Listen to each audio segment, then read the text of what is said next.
Hello, and this week we've got a very special guest. He's a former EA employee. He was tearing up FIFA in the 90s, and he knows all about negativity and communication around the FUT community. You probably guessed it, it's esports commentator and Twitch streamer ChuBoi joining us this week, as well as the FUT Economist, who I definitely failed to introduce once again, so look out for him. But we're also going to be speculating about the World Cup and leaks and how to bring the hype. We'll also do a review with Chu from Okocha, and we're going to talk briefly about pros cheating and blocking each other. I'm Ben, and you can hear all that and more on this week's FUT Weekly podcast.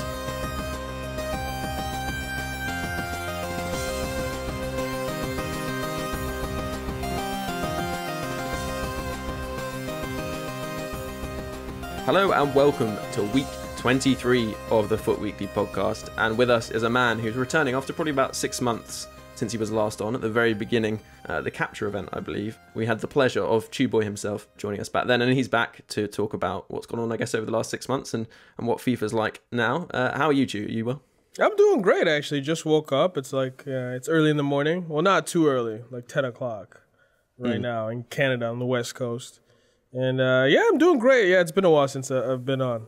Yeah, it's good to have you. And I believe you're moving from the West Coast to the East quite soon. Is that correct? Yes, in about on Tuesday, I'm going to be moving over to Toronto. It's when Drake asks you to come by, you gotta, you can't say no. It's not just for Giovinco then that you're moving. No, actually, it's pretty ironic. I mean, I remember I was thinking about it for a while, like moving. And then Toronto won the MLS Cup. I'm like, everybody's going to think I'm going because Toronto. Exactly, because I even told the Whitecaps that I was leaving, and they were just like, they had this look on their face like, are you freaking kidding me? Is it because of that? And I was like, no, guys, I really decided like a month before that happened. But yeah. So, what is the reason for your move, if you don't mind telling us? Well, I think the main reason really is doing all, as some of the listeners might know, I do a lot of the esports analyst work for FUT Champions when it comes to those tournaments. And the flights from Vancouver are just nuts. It's like 9.5 to 10 hours to get from Vancouver to London. And there was a time, I think I went to London. This was around FIFA launch. I went to London 3 times in 5 weeks. And it just nearly broke me. I remember just being flat out exhausted. So I was like, all right, I need to shorten that time down a bit. Versus Toronto to London is about 6.5 hours. So I'm like, all right, 3 hours saved. I mean, not perfect, but still pretty good improvement, I would say. And I guess because also, you have to get to the other end and be alive and excitable and ready to. Exactly. And when I get to these tournaments, it's I always like the North American tournaments because I can I'm just already myself, jet lag. I'm a person that gets easily hit by jet lag. So when I get there, I just could barely think. Even the day or two after, on FUT Champions, I'm barely people see me on the screen I'm doing all right, but I'm barely even gathering thoughts together because I'm just so behind my thought process. So I'm hoping that with a shorter time, it's less jet lag, I would say, since it's only a 5-hour difference between London and Toronto in terms of time difference. So I'm hoping that it'll improve my performances in these events and when they are in Europe. A lot of people at the moment have been talking about how there's been a lot of negativity, obviously, in the community. We talked about it in the last couple of weeks, so I don't want to bang on about it too much. But I think a lot of it is quite misfounded, based in this bubble, because I'm pretty sure if you look at, I think it's the Q3 earnings from EA, they are better than last year. Yeah, I bet they did all right, didn't they? Their in-game purchases are up 40%. So people are obviously buying more packs than they did in previous years. Yeah, it's actually interesting. Their single game sales are down marginally, very, very marginally, but their in-game purchases are up a ton compared to last year. Which doesn't necessarily, they don't break it down by game, so you can't necessarily point to FIFA 18 is sold. But considering Battlefront removed the opportunity to do that, then it's got to be really from FIFA, right? I don't know, Chu, you probably know. I don't know whether there are any other games which get close to what FIFA does for EA. For digital wise, digital revenue. In terms of in-game purchases. No. Maybe Madden. I mean, Madden Mobile does all right. Madden console. Madden Mobile was surprisingly good, or at least when I was there. But in terms of digital, it's nothing. Nothing is even close to Ultimate Team. Like Ultimate Team on its own is, I think. I mean, at least when I was back when I was there, Ultimate Team on its own would be the second biggest game in EA. Just the actual mode. Yeah, just the actual mode. So that's not FIFA. including the purchase of the game. Yeah, exactly. If it was just on its own, it'd be like the second big. It's like, it's That's wild. It's stupid. That game is like, I mean, I remember back when I joined, it was making like under 100 million in FIFA 12 or something like that, maybe like 70 or 80, and then to see what it is now, I mean, it's probably getting closer to $1 billion on its own. It's incredible. It's crazy. And I just wanted to, we talked a bit about what you do, but we did have quite a good question, which is a nice way to kind of let people know a bit more about yourself. He's asking, obviously, as a previous EA employee, how easy has it been to make the transition to sort of a Twitch streamer from doing that? Which, I mean, I know you were communications, but it wasn't like you were coming out and talking to everyone. Yeah, it was, I guess, maybe I couldn't have asked for better. It was smoother than I would have expected. I mean, you still always get that thing. I mean, there's one thing on Twitch, I would say, is that on Twitch, people, how do I put it? People like to grow with you, like from when you're starting small. So the thing with me is if I'm coming from, the game side, it's like there's less trust because it's not like I'm a guy that made it straight from Twitch. It's like I was known somewhere else. I was known from the other side, from the enemy, and then coming in. So you won't get as much people like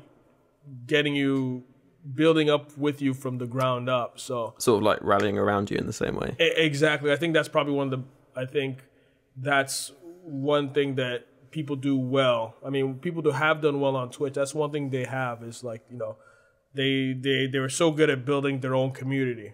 Yeah, it's their own community. I didn't have my own community. It was just like a FIFA community that I gave information to, and then I was out of it. So I remember the biggest fear I had was like, I mean, if I don't have information to give people, do people care? And I guess it turns out that they did. Cause I guess I was an interesting enough person to exist without the need of giving people information about the game. Like, because again, you were very charismatic. Oh, thank you. The way that you went about the communication was charismatic enough that I think you developed fans in a way. Oh, thanks. And also, Joran's other question is, obviously you're very much into FIFA now, but actually before you went to EA, were you a FIFA fan? Like, did you play FIFA as much? And oh yeah. Well, I would say I wasn't into Ultimate Team until I joined EA. So my history with FIFA is I remember I was playing it since that first one, the '94 one on Genesis. I think I still have that somewhere at home. So since Genesis, I went all the way up to, I think my FIFA like heyday prime was when I was in college. And yeah, this shows that I'm old, but college I was playing, it was FIFA 04 to 06. It was when like I was in it was my boys, we were all in the dorm, like we'd be skipping classes for like 2v2 like FIFA tournaments in one of my buddies' rooms. I think FIFA 05, like I know all the cheese in FIFA 05. Like I know how to score directly because they didn't have patches. There was one game where you could just like, Henry particularly was really good at it. You just sort of ran along the top of the box. The defenders couldn't really track you, and then you just shoot across goal, and it would go in like 99% of the time. Yeah, that might have been 02 or 04. I remember like 04. I think that's when they did like a load driven, like a triple tap cross, and then if you just triple tap cross to the back post, there's always a guy there. 05. They had this free kick mechanic where it's like you would actually, with your cursor, you'd place where you want to hit the free kick with certain power, like on the ball. You hit what part of the ball you want to hit. If you hit the 45 degrees top right, certain amount, like a few bars, like it'd always go off the goalkeeper and like go in, like every time. And they had no patches back then, right? So it's like, it's crazy to think like free kicks this year compared to that. Oh god, yeah. That was a free kick was almost a guaranteed goal back then, but now. Exactly, right? Many people have messaged us over the course of the year to say that they've not scored a free kick this year. Oh, yeah. I'd just say get yourself Ronaldinho and it will change things. But apart from that, yeah, no, it is a good point. And the other thing, I suppose, on this whole thing of like your role in being a community manager, etc., in terms of your communication at the time was obviously pretty positive, I think, overall. And EA don't seem to have, I don't know, replace that. Would that be fair to say? And Jimmy on Twitter is asking, what are they doing now, and why is it lacking, and what can they do in the future to kind of improve things, basically? So actually, tying into the last question is like I think after 06, you know, actually it was funny enough. I used to play whatever my friends played. I used to play PES from 07, 08.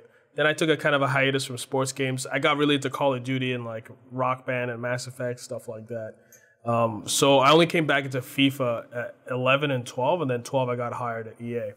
Then I was playing Ultimate Team, and my job at the time, like the reason they hired me is because there's this new thing called Ultimate Team, and it's pretty big, and the marketing department needed to figure out a way to like be able to better communicate that with the community, because it was obviously, you know, a lot of potential, and they just need someone dedicated to breaking down, because it is a complicated game when you think about it. So being able to like break it down for the masses so they could understand the game better.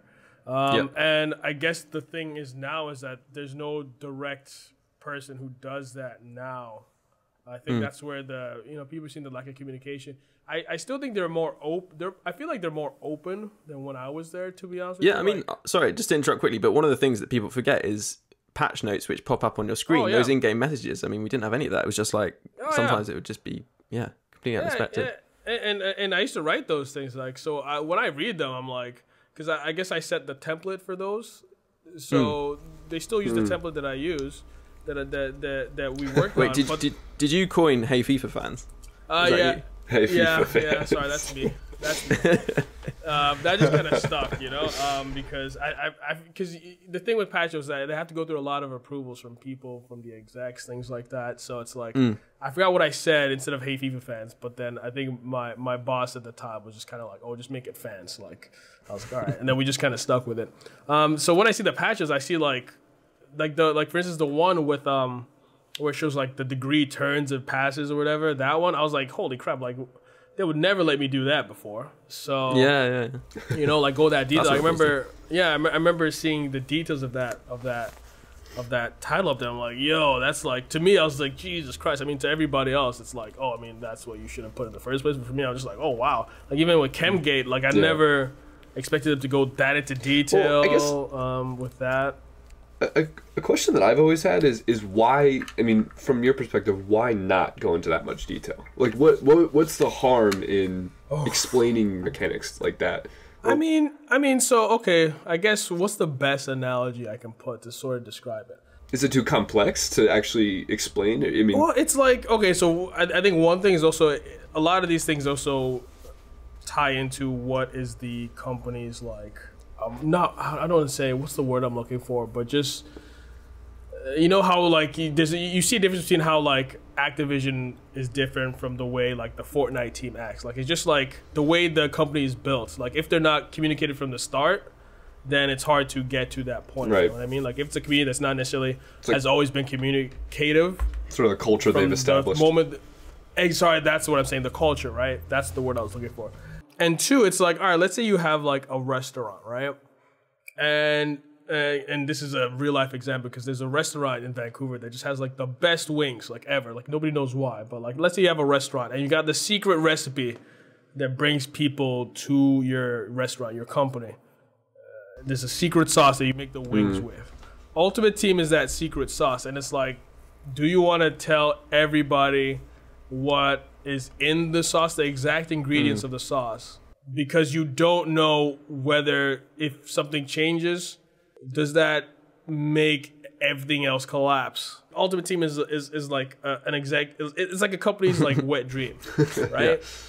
It's a company's wet dream in terms of like how much revenue it makes. I mean, like let's be honest, like a company's always gonna want to make money, and like if any company had any company would die to have Ultimate Team. So it's like if you tell everybody what the secret sauce is, are you worried that so you think it's more of a result of like them basically wanting to protect their IP? I mean, that really just like not wanting to like give their information to like a competitor like PES or something like that. And like, you know, the angle of, you know, how much you know, the percentage of passes that someone's going to complete, you know, if they're passing from this angle and they're not looking at them, like that kind of stuff. You think is they don't tell us that more just because they don't want to, you know, they don't want to give that information to another company, a competitor, whereas it's not what maybe some of the people in the FIFA community think, which is, well, there's this big conspiracy theory where, you know, sometimes it's like deep in the code that sometimes it's going to give another player an advantage that like we don't know about. It's not that they're hiding that. It's more, as you said, it's protection of the IP. Yeah, it's not. I don't think it's even like. I don't think it's necessarily like protection from like competitors, because well, maybe it's part of that, because I know that like one thing that I'll always give the developers, because you know I was in the marketing department, there's the developer department. They're very different. One thing I always give the developers is that they always have their eyes on PES no matter what. No matter, like, even though like they'll have like they could have 99% market share, they're still always like, when PES came out when I was there. They would buy copies of PES and give it to everybody and be like, play this, tell me what you think, tell me exactly where does the game suck, where does the game good, just tell me everything. So because a lot of the developers are the guys that were there when PES was dominant, so they still have that in mind, like, all right, we can't slip on that. But in my opinion, I mean, I think the reason why we have a lot of these issues is because PES is a weak competitor, but we'll probably get to that later. So I don't know if it's in terms of like, oh, revealing it to competitors, but just kind of like it's that, and like I don't think the company was, when the company was founded, it wasn't that time of like internet giving visibility, your company giving visibility to everything that the company does in this internet age, where it's like, you know, you're direct with the people playing the game, you have communities, things like that. And the FIFA community so just like, wasn't that size, was it? I mean, it wasn't, the Twitter presence just wasn't there. Even things like Twitch weren't anywhere near the level they are now. And I mean, it was mainly the forums, really. I mean, I just don't see, I think you got a point. It's like, well, at that point, how much communication could you do? Because there wasn't actually that many people to communicate to, essentially. Exactly. And then, like, you know, I think I would say like FIFA 11, 12, you know, all that Twitter stuff came along, and that, you know, where you got to be more direct with communities. And it's like, yeah, that old culture, you know, resisting the change to this new kind of culture. So it's not necessarily like trying to prevent competitors from knowing stuff. It's just like a reluctance where you're like, you know, like it's me trying to change my own habits. I'm at 30, but it's like how, like, let's say I'm a person that's impatient. It's like, oh, Chu, you got to be patient now. Like, how easy is that for me to do? Where it's like I've been set in my ways in this way, but then the environment is telling me to be like this. So it's like a slow, it's like they're getting to where the community wants. It's just that they get there very slowly, in my opinion. Where they will, I think they will start to like be more, and in my opinion, that they definitely have been way more open than I would ever expect. Like Chemgate, I never expected them to go that deep. I was just like, holy crap. Like, I mean, it was really great that they did that in a way, but I wondered whether they would, just because of like the potential for it to become a bit of a legal wrangle, because someone could have potentially pursued them on it. Yeah, and that's the thing. I think that's another reason, is because, and I can't necessarily go into full detail, but it's, people don't realize the amount of financial and I guess legal like complications that happen to FIFA, just like in terms of like what's there. It's probably the most legally financially like constricting game, where it's just like licenses, like, so like I don't even know, like that's the first thing I noticed when I got that. I was like, holy crap, like like all these little things that you might think are just like small things, it's like that could have like a huge implication. So it's like, I remember there was one story, there's one thing that happened in my first year. It's like, I remember I announced like team of the season, like a new team of the season, like way early, right? You know, usually they only announce it on the day of. Right. I remember I said something about like, I said it like 2 days before, and like one of the one of the guys who, you know, watches, obviously has watches the revenue and stuff like that. It was like, dude, why'd you say that early? I was like, oh, people want to know. It's like, yeah, you know, like we just lost like $200,000. You know, so there's things like that where it's like any little change can offset something, and you don't want to risk that. Right.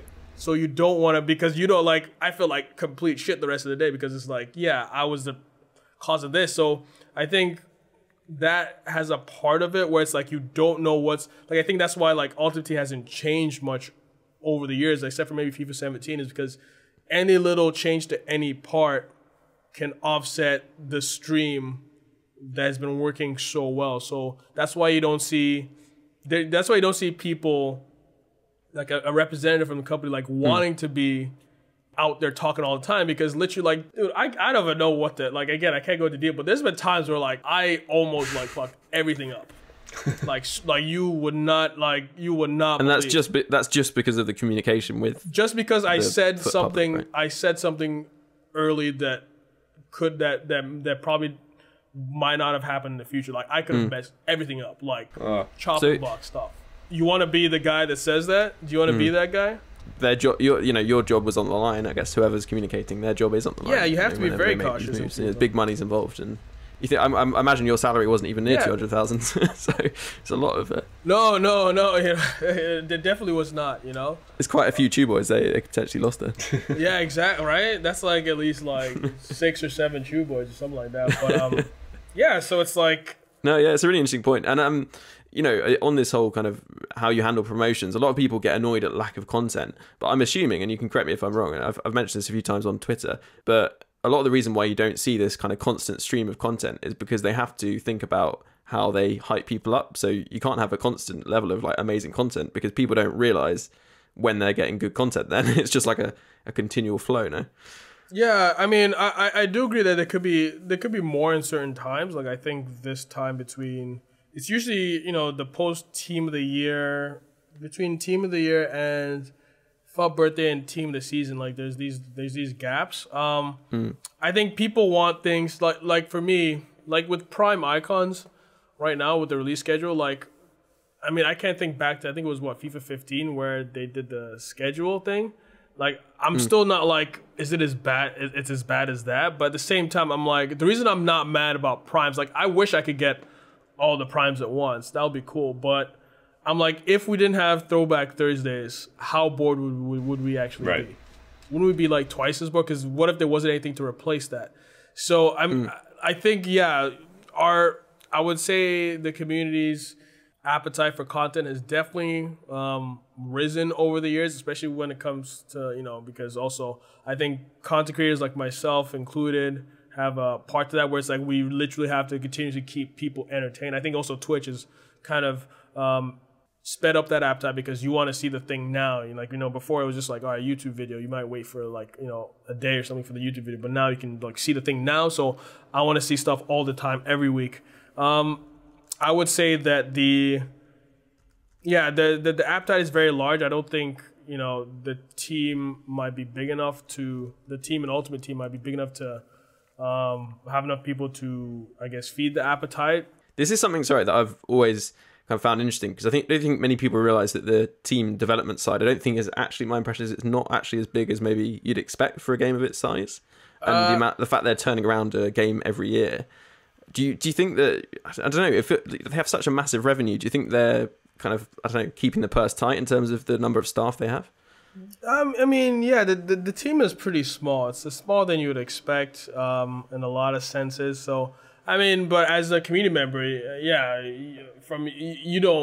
you shouldn't have to think about that, right? It's like you just assume big company as big as this, like they're gonna have like a gigantic team. But yeah, it's like I said, the Ultimate Team is an exec's dream where it's like it runs a certain way and it prints money, so why change it? There's no like I said, there's as mad as you are at EA, you gotta be mad at Konami because that's why, like, all right, if Apple's messing up, Microsoft gets better. If Microsoft's messing up, that's how Apple shows up. I don't want to take this to like a whole nother level, but obviously you've got to think that it might be partly because we live in a capitalist society where, if something has a monopoly, it's very difficult to break that. And why should they? Because it's not in their financial interest to change things that much. That gets into a whole other debate, which probably isn't for this podcast. You say we should get the antitrust people involved and maybe set up a little lawsuit? Yeah, definitely. I think we need a crackdown. Because it's like I was telling my stream, I'm like, all right, and so this is how the situation is. Like, you're on a date with a girl, but then, all right, you have the option of taking her out, but she's like, she wants to go back to your place now. Why would you take her out then? Because, like, you're on a date. I mean, as a guy, you know what you want, and they're going to give it to you. So that's the thing, is like, if everything's working as is, you, as a business, do you have to go the extra mile? No, because because everybody's playing anyway. Do you think they've forced in some changes recently, though? Because, influencers are increasingly very important, apparently, to marketing and to the game. They've certainly tried to change things. They've brought in a new community manager across all the games, and they're advertising for a FIFA community manager. Do you think this is an attempt to kind of solve the kind of influencer issue, if you like, I suppose, if you could call it that? Yeah, no, I think that it's a good steps they're taking. I think Like the guy, you're talking about Corey, right? Yeah. Yeah, Corey. Yeah, Corey's a great guy. He's a guy I know he's passionate about because he was a community member. Actually, he was a Madden community member. He also he also plays a lot of FIFA. So he's gone the opposite way that I've gone, where I worked there and went out. He's been in the community and come in, so you can tell that he's very passionate about it. So he's the kind of guy. He's the kind of guy that you need at EA.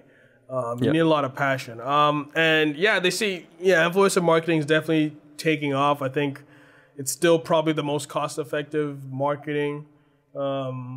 Because I mean, you can make a commercial with like some celebrity. You could throw like, I don't know, a Kevin Hart in there, and it will cost you like a couple million to get Kevin Hart, right? Or something crazy. Or you could just like fly a bunch of dudes to Vancouver, and let them make. You can get rotor shot. You can just fly Sidemen to Vancouver or to or just tell them to come out. Tell them to just drive down to London and make a couple videos. And I'm sure that's a lot. That will get you a lot more than a Kevin Hart TV commercial, right?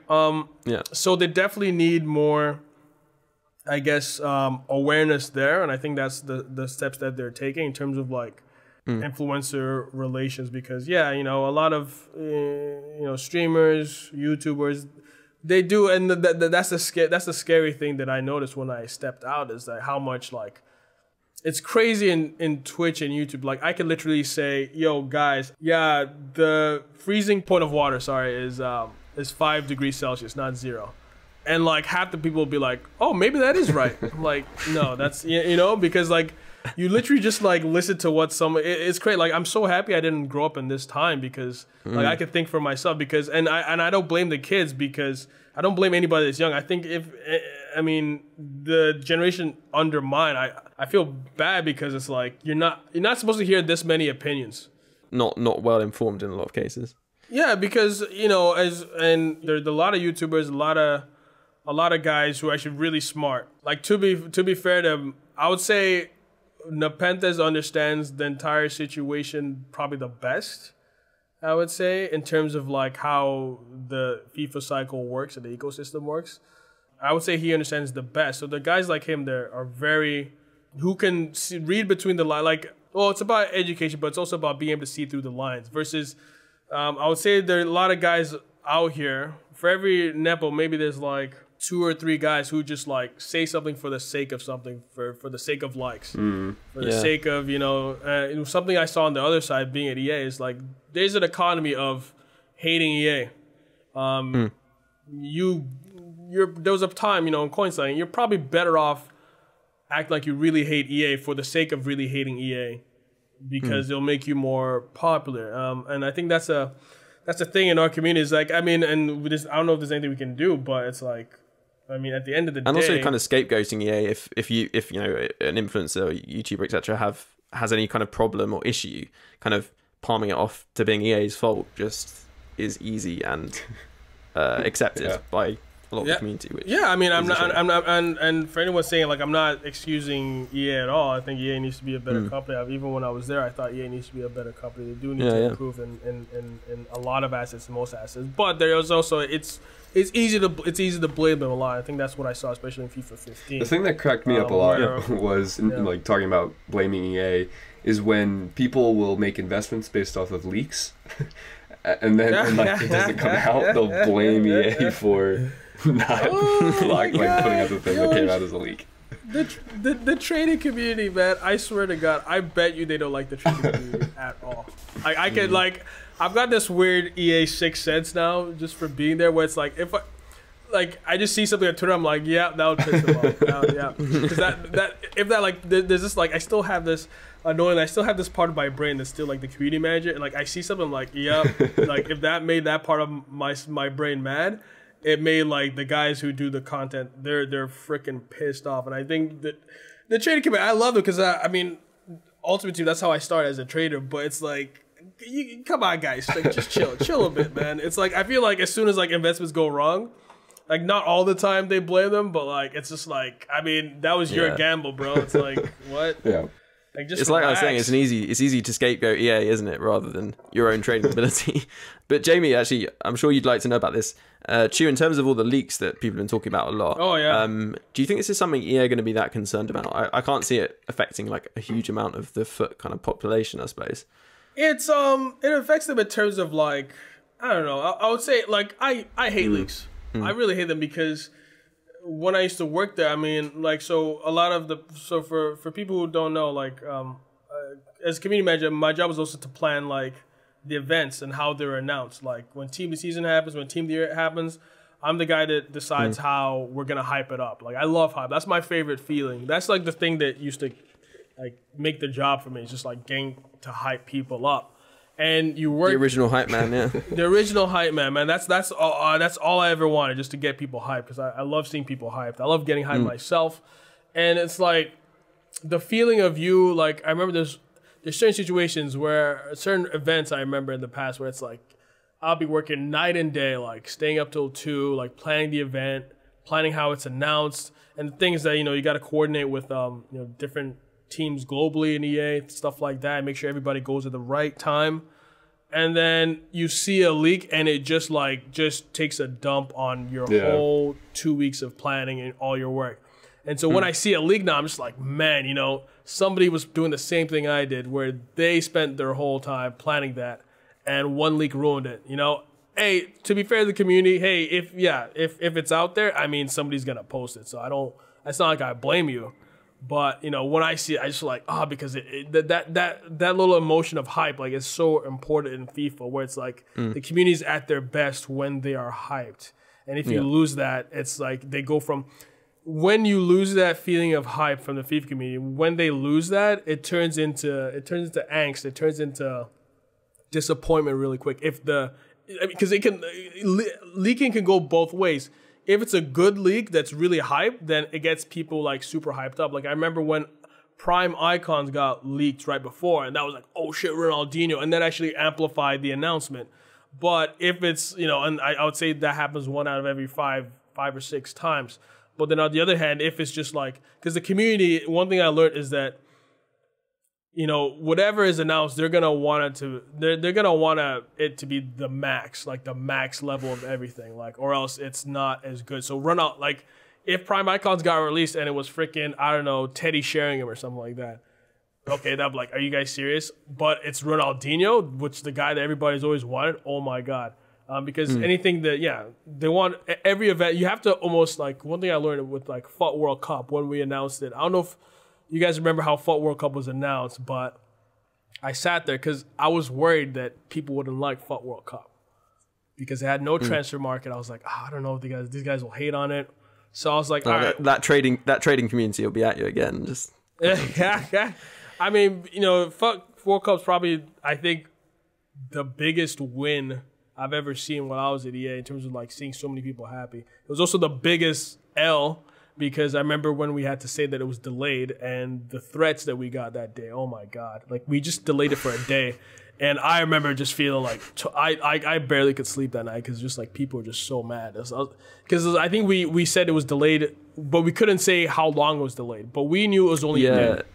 I remember that, and people thought it was going to be like ages. Exactly. Like we all knew, because I remember there was just an issue, like there was like a little bug or something like that we had to fix. And it was just like, all right, it's going to take a day. But we couldn't, like, the thing with games is that like, you can't always say.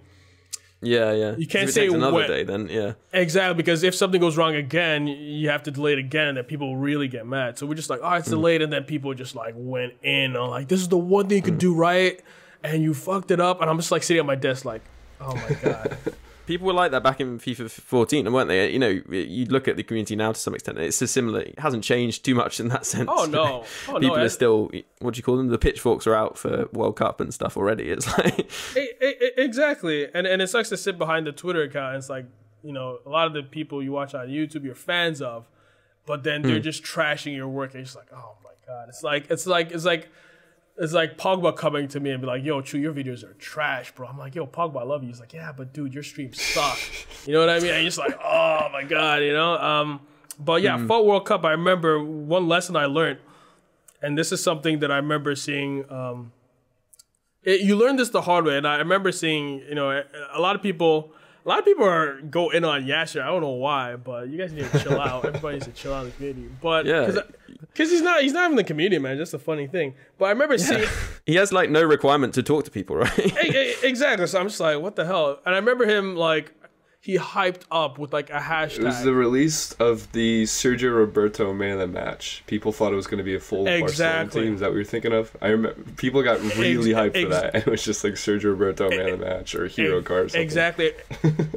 and when he tweeted that, I was on stream and like people in my stream can remember. I was like, I'm like, guys, it's not gonna be a full man to man, like, because I've made the same mistake. You can never overhype the community, never over. And this is for anybody who wants to be the future community manager because the job is open.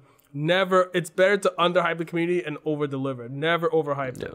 And I learned the same way he did. Where I forgot how I learned, which situation I learned it, but so with FUT World Cup, I'm like, all right, you can never overhype them. So I'm like, all right, what are they expecting? They're expecting just man of the match cards. All right, cool. So what I'm gonna do is I'm gonna ask the designer. I'm like, all right, just put 3 man of the match cards, 3 FUT World Cup cards. So they think it's man of the match. I'm gonna blur them out. So it seems like we're only hyping man of the match from World Cup. So it's like a silhouette, and you don't know what players they are.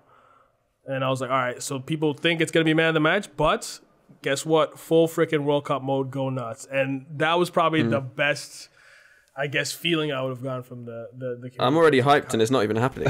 You've got me, yeah.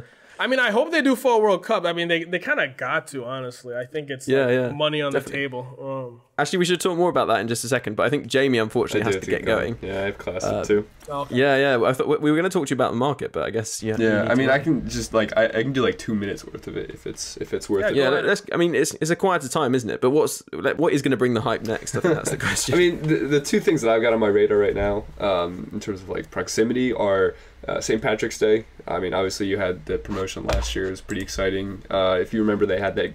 I got trash in that. you got that green team that they released, a bunch of the Irish players, and then they had those premium pot of gold SBCs. I think they were non-repeatable, so they weren't like huge deals, but they were pretty cool because you could get a coin pack from them. A lot of people did those, and Irish players went up quite a bit in price. And then obviously you've got Player of the Month coming up. February was an interesting month because there's only 2 games played so far, and there's only going to be 3 in total. And so the race is still like wide open in terms of who's going to get it. So next week can be pretty important. But in terms of people that are actually leading right now, it looks like Aguero is sort of in the front spot right now. The driver's seat, if you will. He's got 2 appearances, 4 goals, and he's got a 8.5 or something like that match rating. Ramsey's an interesting one, although he's playing for a struggling Arsenal. He's got 1 appearance and 3 goals and a 9.5 average match rating. Average over 1 game. But him, Mkhitaryan, and De Bruyne would also be people to watch out for. Hazard's got a decent shout as well. I think it's really all to play for this last week. And then just generally, as terms of like market trends go, as we're heading into this point of the year, I think, apart from SBCs and stuff like that, long-term investing for like team of the weeks and stuff like that, prices just sort of tend to fall at this point of the year into team of the season. So I'd stay away from making like long-term investments unless you're buying players for your team. Really, the thing that you want to do is essentially convert into trading rather than investing, like short-term stuff where you're looking for an SBC requirement to pop it. That's the market in a nutshell. And obviously, we potentially will see upgrades. Right, yeah. Cool, thanks, Jamie. Thanks for summing that up really, really nice and quickly for everyone. Obviously, plenty more on your Twitter, right? @FUT_Economist, and YouTube as well, which you're doing at the moment. Where can people find you? It's basically just the same name, FUT Economist. It should pop up on YouTube. So fantastic. Thanks for coming by, Jamie, and sharing your wisdom. Yeah, no problem. I'll see you guys later. See you, Chu. Cheers. Jamie might be gone, but Chu certainly isn't. We've got a review with Chu on Prime Okocha, World Cup mode speculation, and pros cheating. All that after this. While you're waiting, why not subscribe? You can do that via the links below this podcast on the Foothead website, or just search us FUT Weekly on your podcast provider of choice.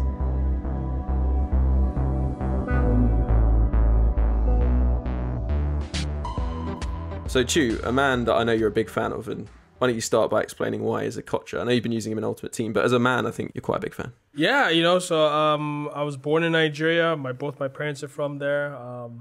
It's just I live in Canada now. And Okocha, man, I mean, that's the guy.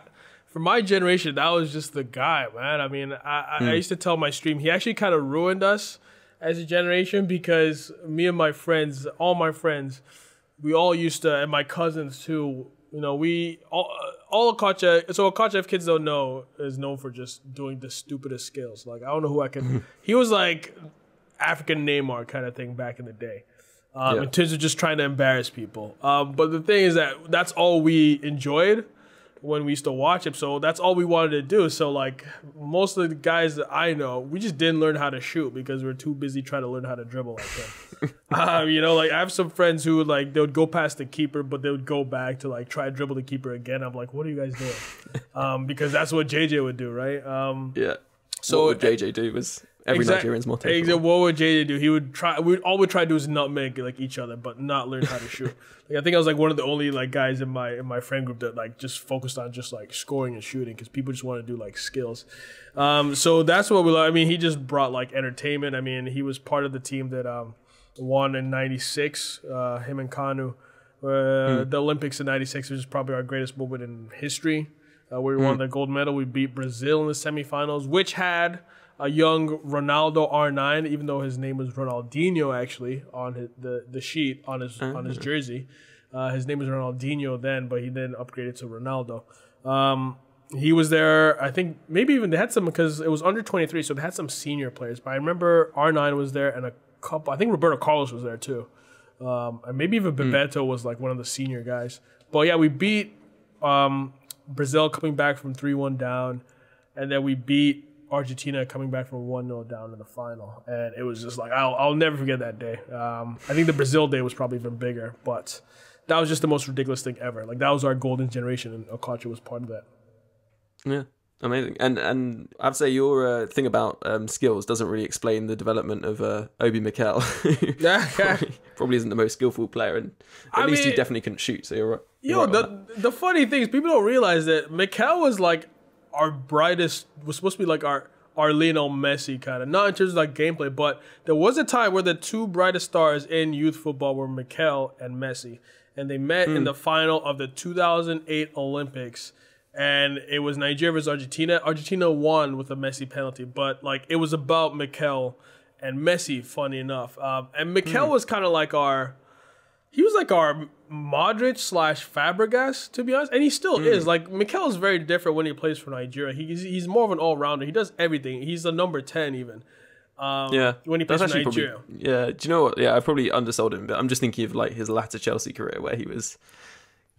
He had that low attacking work rate on FIFA. I mean, that tells you. Oh yeah, and man, the match Mikel is still one of my favorite players of all time in Ultimate Team because he had the best work rates. He literally never passed the halfway line as a CDM, so the best card. And of course, Jose kind of turned him to CDM, and that's what he was known for. But like as soon, like you'll see him in the World Cup, like even in World Cup 2014, like he's way more attacking. He's in the box. I mean, like when you watch Premier League, you never see Mikel in the box, but he's in the penalty area. He's doing passes. He's doing flicks. He's doing all this kind of stuff. So that's who he is for us. So he's very different for Nigeria. So perhaps that was slightly unfair. I need to study more Nigerian football. Yeah. Improve my knowledge for next time. But in terms of Okocha, as we were just talking about, you've got him on foot. You've done his SBC, which costs I think around 500, 400k on Xbox. And what do you make of him? Are you enjoying him? Does he live up to the man you were watching playing as a young man? I mean, so I definitely overhype him because he's Nigerian, and that's probably 90% of the reason why he's in my team. He's a good card. I'm not gonna say he's the best icon. He's got the skills. The skills are smooth. He's got the 5-star skills. His physical's higher, like it's 60 on the card, but I would say feels better. Like he wins a lot of one-on-ones against a lot of other CDMs and stuff like that. He's very good at getting the ball back for me. Good pace. I use him on. I go 4-2-3-1, and I use him on the right wing. And I'm not gonna say he's like the best player on the pitch. He's like I had Rui Costa as well, who I put at CDM. I'll say Rui Costa is a bit better. He's at that level of like important. He's at that level of like Rui Costa level, but I would still put Rui Costa higher. But if you can do the SBC I did it for 250. I want to say if you can do it for about 300, then he's worth it. But I'll be perfectly honest, there are better icons out there. They're better icons. But if you want some skills, he's got a good way of showing up. His positioning is 88. He shows up a lot for a lot of rebound goals, I've noticed. But if you are very good at skilling, you think he's pretty, like you probably get more out of him. So I would say he's worth 300k. Yeah, I have used him not that much, but I have his loan card just because I thought it'd be useful. But I've got Ronaldinho, so there's hardly anywhere I can kind of fit him in because he does want to play that central attacking midfield role. But I was really impressed with him considering the price that you'd end up paying, I imagine. Yeah. And just feels really good on the ball. And he just doesn't have the end product or the physicality to match. But you're right, he feels a little bit more aggressive than you'd expect for his stats. And his stamina isn't too much of a problem because that's, I think, one of the big criticisms because he's got that medium-low work rate. So I think he's a perfectly usable player, as you say. And he's a lot of fun, isn't he? I guess that's the main takeaway, isn't it? A lot of fun. If you can do skills, very smooth on the ball, good agility, very good agility, so you can zigzag cheese like not as like zigzaggy as Lozano, but like close to that level. And yeah, it says his aggression is 41, but honestly, like he's a lot tougher than I expected. Actually, just talking about international competition as we were, and before we were talking about the World Cup, and then we had to chat to Jamie about the market. I just wanted to go back to talking about World Cup mode because you were quite sort of influential in getting hyped, I guess. And as we were talking about when it was released and everything, what are your thoughts on World Cup this year? I think you almost feel like it has to happen, such is the mood amongst the community. Do you think we can expect any changes to the mode? Last time we saw a pack-only mode where when you open packs within the game with points, you'd actually get, or coins, you'd actually get a pack to use in the normal Ultimate Team as well. It was quite a generous system, I felt. Did that financially work well for EA? And also, do you think we'd see that again this year? Yeah, I think I would say World Cup was definitely a success. I think at the time it had like the highest amount of people, concurrent users on FIFA. I don't know if that's been surpassed, but I know at the time it was like the highest usage numbers that we had seen at the time. And so that's why I'm like, it's a no-brainer that they would have to do it again because it was really good. It burned bright, but it burnt short. But it was very bright. I would say people played it for like 3 weeks to a month, I would say. Then they just went back to FIFA 14. But I think this time around, there's ways that they could extend that. I think hopefully they implement. There's a lot of things they can implement now. I think they can implement SBCs into it, where the idea was coming up with. That'd be quite good, wouldn't it? Because it's pack only. That would add a whole other element. Exactly, because I was thinking, and I've been seeing this on Twitter now. I don't know, because I actually just came up with it like randomly while I was streaming. But it could, everybody knows about when World Cup happens when you were a kid, the World Cup sticker packs and all that kind of stuff. I was thinking maybe they do SBCs for each country. And if you do the pack within a pack, which I think they'll do again because that was a good mechanic to get people to try it out. Pack within a pack, but, there's no transfer market. So you're just trying to collect as many players as possible. And then if you fill out the Brazil team, you get a special SBC, I don't know, Coutinho. World Cup design Coutinho that you can use in both modes, and you do that for every country has a special player, and then you're basically trying to fill out sticker books in a sense. Yeah, because there wouldn't be as many players as in the FUT database normally, right? Because you just got the World Cup players.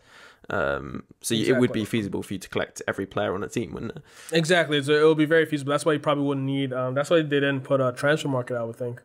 Because again, the player pool size is completely like I think it's got to be under 1,000, right? So it'd be interesting a lot. Sorry, go ahead. No, I was actually just thinking out loud, to be honest with you. I wanted to talk about the patches recently. There's been a lot of controversy on Twitter about pro players, and obviously you're very significant in the esports community, about pro players blocking people. And I know you run your own series speaking to pro players. This week was a particularly fascinating one, actually. I think. Boy, yeah. I got the biggest divas of the FIFA community. No, just kidding.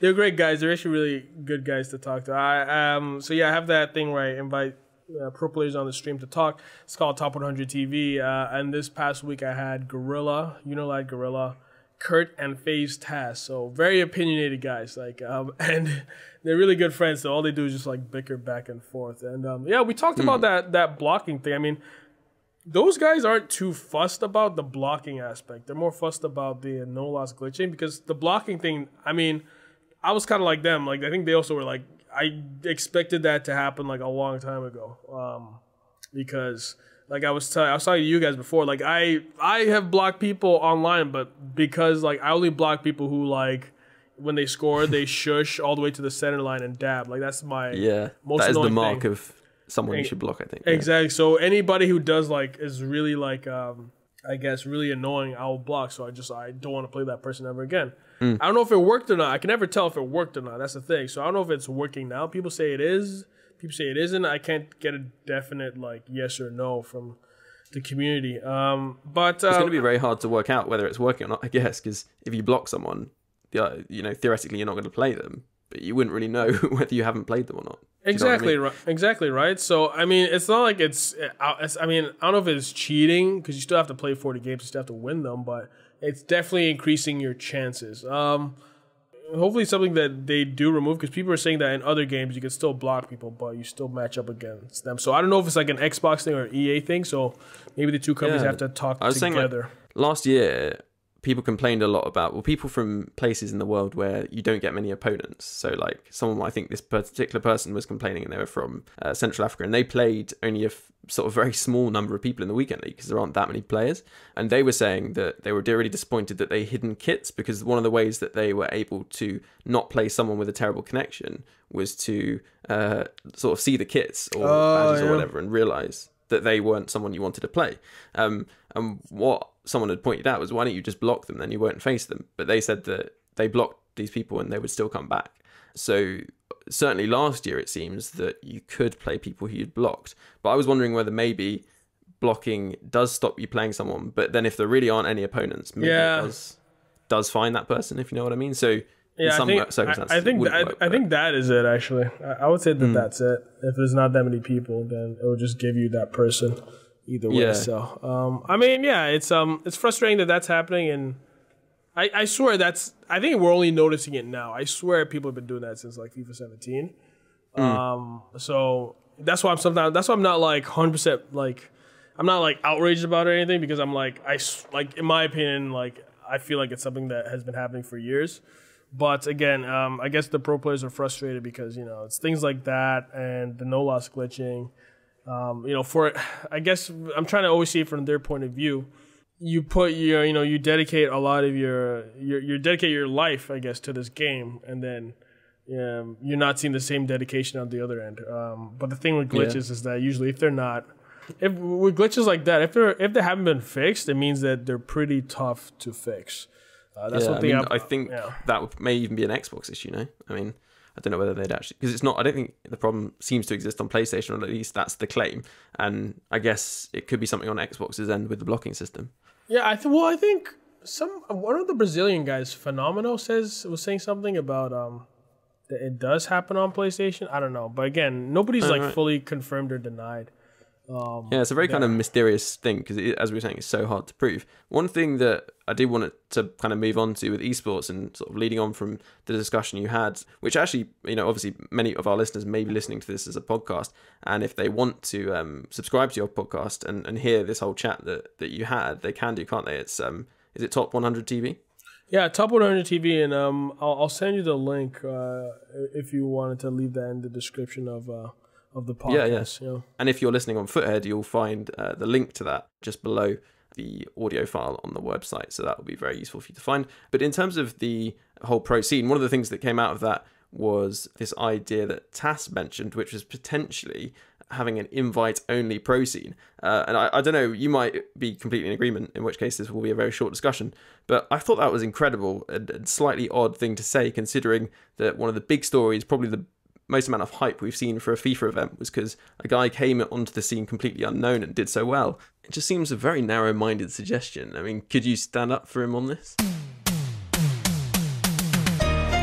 Yes, Chu will be answering that and more next week when I've got around to editing the last part of the podcast. As you'll notice, this is already quite a long one, so I wanted to just break it up. You'll look forward to hearing more from Chu on things like changes for FIFA 19, RIP FUT, fix FIFA, adding co-op play, enjoying FUT more over these leaner months, and we'll also hear again from Jamie about upgrades and trading and things like that. So do make sure to subscribe so you get that straight away. The links are just below if you're on Foothead, or of course you can just search FUT Weekly in your podcast provider.